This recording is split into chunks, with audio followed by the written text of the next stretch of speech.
एक बार की बात है, एक गांव में एक धोबी रहता था।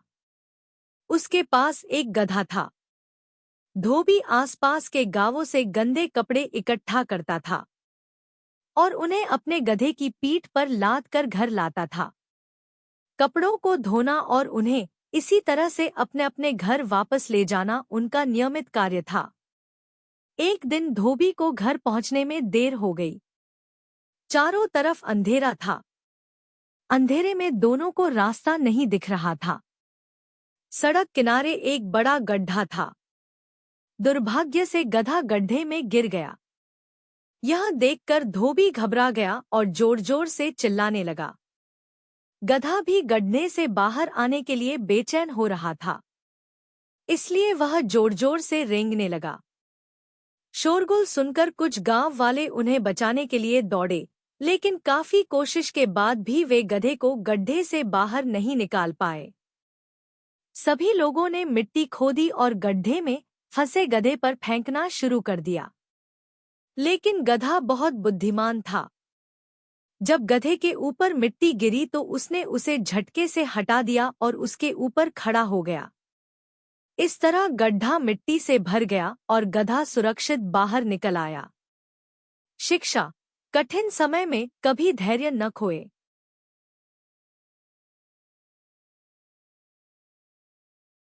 एक सुबह एक भालू नदी के किनारे भोजन की तलाश कर रहा था। जब उसे कुछ नहीं मिला तो वह मछली पकड़ने के लिए नदी के पानी में कूद गया। अचानक उसे पानी में एक मछली दिखी। उसने तुरंत उसे पकड़ लिया। यह मछली बहुत छोटी है, इससे मेरी भूख नहीं मिटेगी। मुझे एक बड़ी मछली चाहिए। यह शब्द कहकर भालू ने मछली को आजाद कर दिया। कुछ देर बाद भालू ने एक और मछली पकड़ी, लेकिन वह भी बहुत छोटी थी। भालू ने उसे भी छोड़ दिया। इस प्रकार भालू ने कई मछलियां पकड़ी, लेकिन छोटी होने के कारण उसने सभी को छोड़ दिया। भूखा भालू सुबह से शाम तक एक भी बड़ी मछली नहीं पकड़ सका। भालू पानी में मछली ढूंढते ढूंढते थक गया था। वह पानी से बाहर आया और किनारे पर बैठ गया। वह बहुत दुखी था। उसने सोचा, मैंने बड़ी मछली पकड़ने की उम्मीद में छोटी मछलियां छोड़ दी। वे छोटी मछलियां आसानी से मेरी भूख मिटा सकती थी। भालू अपने लालच और मूर्खता से दुखी हो गया। किसी ने सही कहा है, जो दो खरगोश का पीछा करता है वह किसी को भी नहीं पकड़ पाता।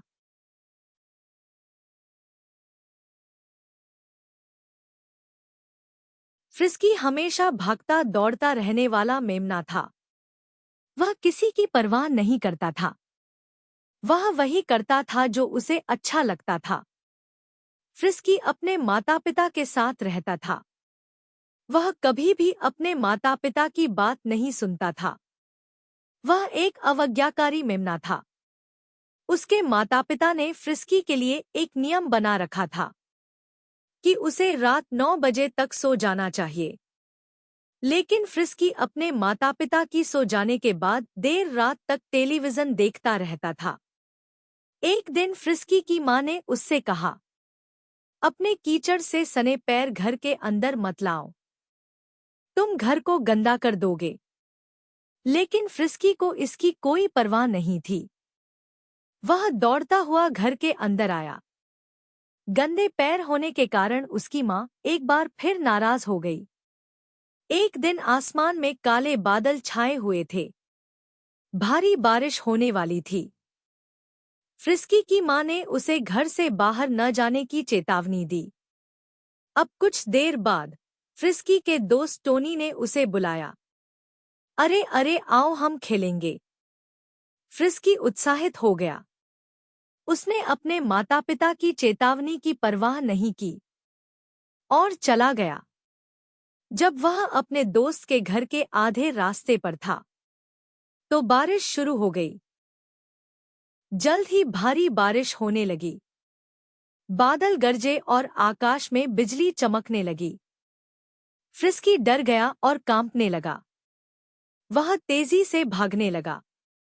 लेकिन अचानक उसका पैर एक गड्ढे में फंस गया। फ्रिस्की ने अपना पैर बाहर निकालने की कोशिश की, लेकिन वह ऐसा नहीं कर सका। वह दर्द से रोने लगा और मदद के लिए चिल्लाने लगा। इस बीच फ्रिस्की के माता-पिता को पता चला कि फ्रिस्की गायब है। वे घबरा गए। उन्होंने उसके सभी दोस्तों को बुलाया। अंत में उन्होंने टोनी को बुलाया, जिसने उन्हें सब कुछ बता दिया। फ्रिस्की के माता-पिता ने एक पल भी बर्बाद नहीं किया।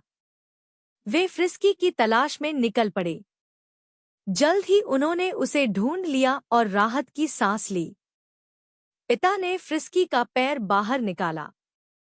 फिर वह उसे वापस घर ले आए। फ्रिस्की के माता-पिता उनकी बात ना सुनने के कारण उससे बहुत नाराज थे। फ्रिस्की बहुत शर्मिंदा था।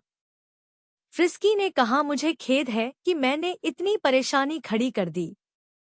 मैं फिर अवज्ञाकारी नहीं बनूंगा। मैं वादा करता हूं। फ्रिस्की के माता-पिता जानते थे कि फ्रिस्की को खेद है। उन्होंने उसे माफ कर दिया। फ्रिस्की अंततः एक अच्छा मेमना बन गया। शिक्षा: सदैव बड़ों की बात माननी चाहिए।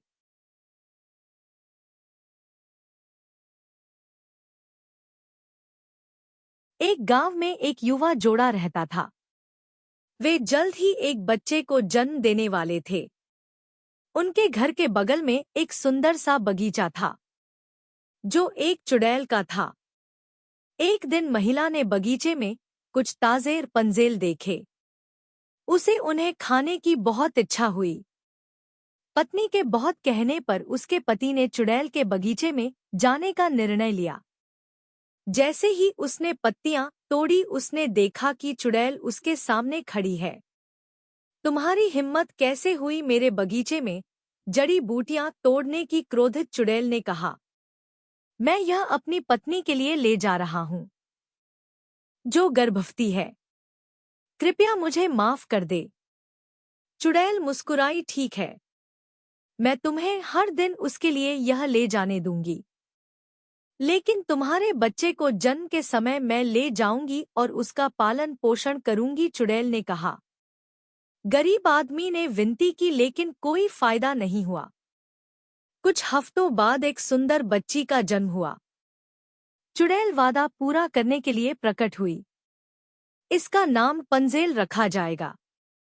चुड़ैल ने बच्ची को उठाते हुए कहा, मैं उसकी देखभाल अपनी बेटी की तरह करूंगी। उसने कहा और वह बच्ची के साथ गायब हो गई। चुड़ैल ने पंजेल को एक मीनार में रखा था, जहां पर कोई भी दरवाजे नहीं थे। जब भी चुड़ैल को अंदर आना होता था, वह बोलती, रपंजेल अपनी चोटी नीचे करो। रपंजेल के लंबे सुहाने बालों को वह रस्सी की तरह इस्तेमाल करके ऊपर चढ़ जाती। रपंजेल खुद मीनार से नीचे नहीं आ सकती थी। कई साल इस तरह गुजर गए। जब भी वह अकेली होती तो रपंजेल अपने लिए मधुर गीत गाती। एक दिन जंगल से गुजर रहे एक राजकुमार उसके गायन से मंत्रमुग्ध हो गया। यह देखने के लिए कि आवाज कहाँ से आ रही है, वह वहां कुछ देर रुका। फिर मीनार के पास चुड़ैल आई। उसने चिल्लाते हुए कहा, रपंजेल, रपंजेल, अपनी चोटी नीचे करो। राजकुमार ने चुड़ैल के जाने का इंतजार किया। चुड़ैल के जाने के बाद उसने भी यही प्रक्रिया दोहराई। जब रपंजेल ने राजकुमार को देखा तो वह घबरा गई थी, क्योंकि उसने अपने पूरे जीवन में चुड़ैल के अलावा किसी को नहीं देखा था। राजकुमार में उसके मधुर संगीत की तारीफ की और जल्द ही वे दोनों दोस्त बन गए। राजकुमार रपंजेल को बाहर की दुनिया की कहानी बताता था। एक बार चुड़ैल ने राजकुमार को मीनार से नीचे उतरते हुए देख लिया। क्रोधित होकर उसने रपंजेल की चोटी काट दी। दूसरे दिन जब राजकुमार ने नीचे से बोला, रपंजेल, अपनी चोटी नीचे करो, तो चुड़ैल ने कटी हुई चोटी नीचे फेंकी। जब राजकुमार आधे रास्ते में ही था तभी उसने चोटी छोड़ दी और राजकुमार नीचे कांटों पर गिर गया। क्रोधित चुड़ैल रपंजेल को रेगिस्तान में छोड़ आई। जब रेगिस्तान में रपंजेल ने गाने की आवाज सुनी तो वह जान गई कि राजकुमार यहीं कहीं पर है और वह उसे ढूंढने लगी। थका हुआ, अंधा, लथपथ वह उसका प्रिय राजकुमार था। उसने उसे गले लगाया और रोई। जैसे ही उसके आंसू उसके चेहरे और आंखों पर गिरे उसकी आंखें ठीक होने लगी। वह फिर से देख सकता था। वह रपंजेल को अपने साथ अपने राज्य में वापस ले गया। उन्होंने शादी कर ली और हमेशा खुशी खुशी रहने लगे।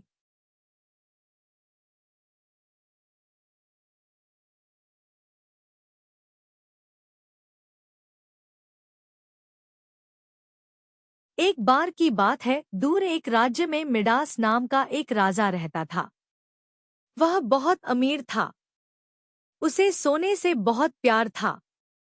उसकी एक छोटी बेटी थी जो उसे बहुत प्यारी थी। उसका नाम मैरीगोल्ड था। उसके महल में एक ऐसा कमरा था जहां सोने के सिक्कों और जवाहरात से भरे संदूक और बक्से रखे जाते थे। उसे उन कमरों में घंटों बिताना अच्छा लगता था। एक दिन वह उस कमरे में बैठा हुआ सोने गिन रहा था। वह चाहता था कि उसके पास और सोने हो। अचानक एक रोशनी चमकी और एक खूबसूरत परी उसके सामने खड़ी हो गई।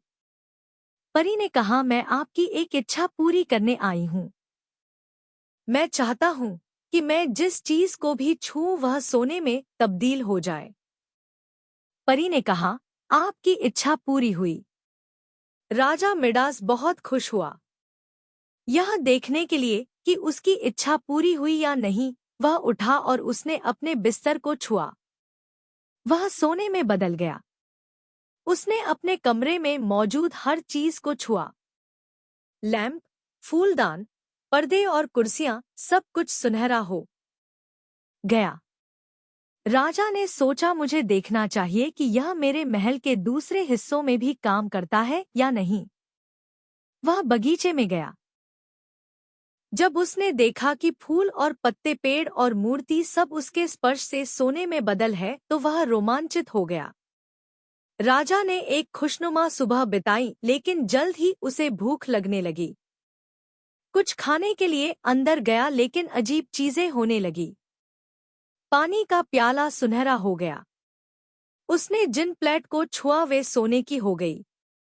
वह बहुत दुखी हुआ क्योंकि वह कुछ भी नहीं खा पा रहा था। भूख और प्यास से व्याकुल राजा मैरीगोल्ड को देखना चाहता था। मैरीगोल्ड बगीचे में खेल रही थी और दौड़कर अपने पिता के पास आई। वह दौड़कर उसका हाथ पकड़ने लगी और एक क्षण में वह भी एक छोटी सी सुनहरी मूर्ति बन गई। राजा भय और दुख से चिल्ला उठा। उसकी प्रिया मैरीगोल्ड एक सुनहरी मूर्ति में बदल गई थी। राजा मिडास ने दुख में उस परी को पुकारा जिसने उसकी यह इच्छा पूरी की थी। परी प्रकट हुई और राजा उसके सामने घुटनों के बाल गिर गया। कृपया यह भयानक वरदान हटा दे, उसने परी से विनती की। परी ने राजा मिडास को एक मिट्टी का घड़ा दिया। उसने कहा, इसे ले लो और अपने बगीचे के झरने के पानी से भर दो। अपनी बेटी पर पानी छिड़को। पानी छिड़कने के बाद उसे वापस उसकी प्यारी बेटी मिल गई। राजा मिडास ने उसे गले लगाया और उसके आंखों में आंसू भर आए। उसे वापस पाकर वह बहुत खुश था। वह उसकी असली दौलत थी। राजा मिडास ने अपना सबक सीख लिया। उसने परी को धन्यवाद दिया कि उसने उसे एहसास दिलाया कि क्या वाकई कीमती है।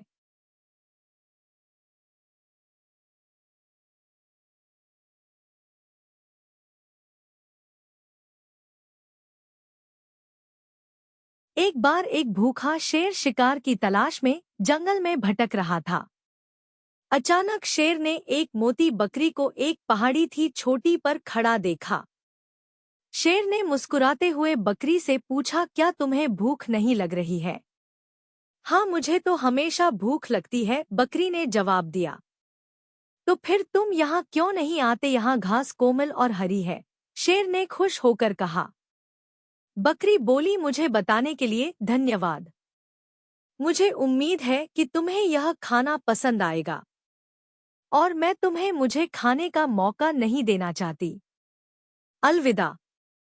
इतना कहकर बकरी वहां से चली गई। शिक्षा, चालाक लोगों से सावधान रहे।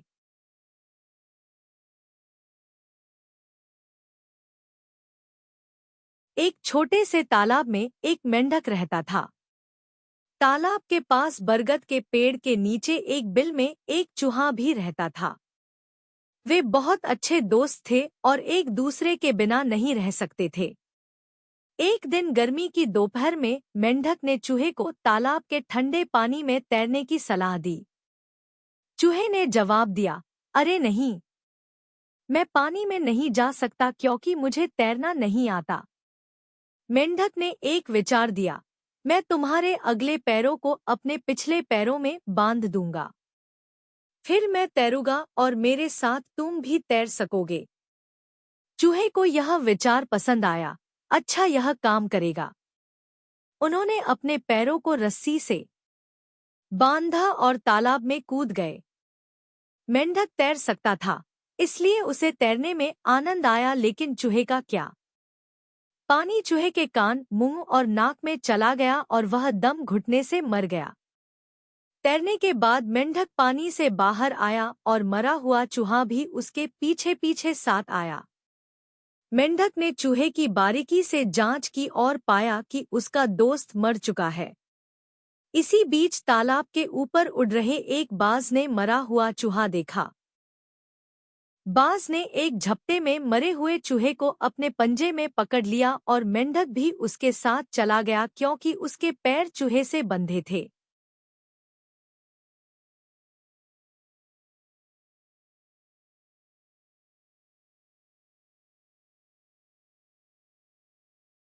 एक बार एक मछुआरा मछलियों से भरे एक बड़े तालाब के पास गया। तालाब के पास एक छोटा सा गांव बसा हुआ था। गांव वाले तालाब के पानी का उपयोग पीने और अन्य उद्देश्यों के लिए करते थे। मछुआरे ने तालाब में जाल डाला और वहीं बैठ गया। वह बहुत अधीर था। उसने एक पत्थर से एक लंबी रस्सी बांधी और उसे पानी में डाल दिया। वह रस्सी को हिलाने लगा। जब एक ग्रामीण ने यह देखा तो उसने मछुआरे को ऐसा न करने को कहा, लेकिन मछुआरे ने उसकी बातों पर ध्यान नहीं दिया और रस्सी को आगे बढ़ाता रहा। तभी गांव वाले ने लाठी डंडे लेकर कुछ और लोगों को बुला लिया। अब मछुआरा डर गया। उसने रस्सी खींच ली और कहा, मुझे माफ कर दो, मैं ऐसा दोबारा नहीं करूंगा। नैतिक शिक्षा, हर किसी को उसके ही सिक्के में जवाब मिलना चाहिए।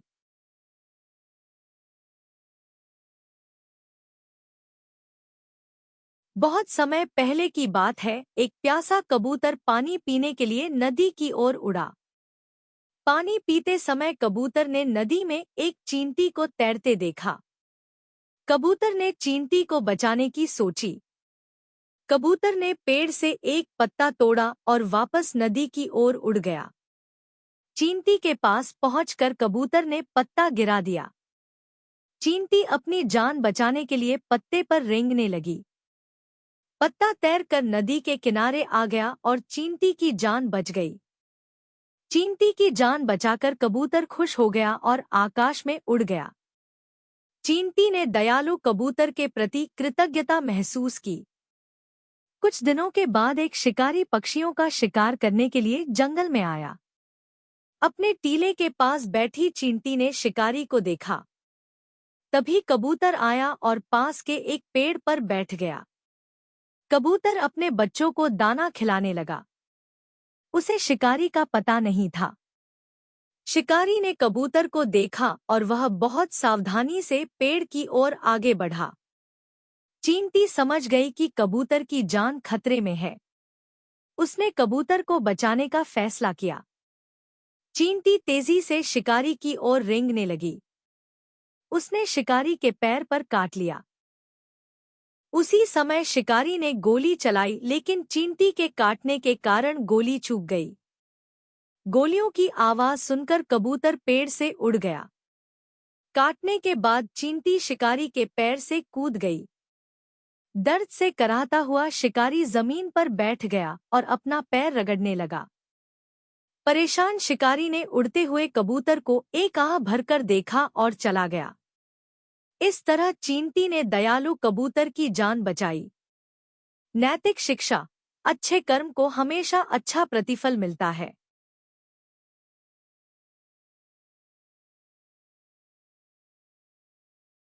एक बार एक टोपी विक्रेता जंगल से गुजर रहा था। लंबी यात्रा के बाद थका हुआ टोपी विक्रेता आराम करने के लिए एक छायादार पेड़ के नीचे बैठ गया। जल्द ही टोपी विक्रेता गहरी नींद में सो गया। टोपी विक्रेता को सोता देख शरारती बंदरों ने उसके थैले से टोपियां निकाल ली। जब टोपी विक्रेता की नींद खुली तो उसने देखा कि उसका थैला खाली था। उसने ऊपर देखा तो पेड़ पर टोपी पहने बंदर बैठे थे। क्रोधित टोपी विक्रेता ने एक पत्थर उठाया और बंदरों की ओर फेंका। जवाब में बंदरों ने फल तोड़कर टोपी विक्रेता पर फेंके। टोपी बेचने वाले को तुरंत एक तरकीब सूझी। उसे समझ में आ गया कि बंदर नकलची होते हैं। टोपी विक्रेता ने अपनी टोपी सिर से उतारकर नीचे फेंक दी। नकलची बंदरों ने भी अपनी टोपियां उतारकर जमीन पर फेंक दी। इस तरह टोपी विक्रेता को उसकी टोपियां वापस मिल गई।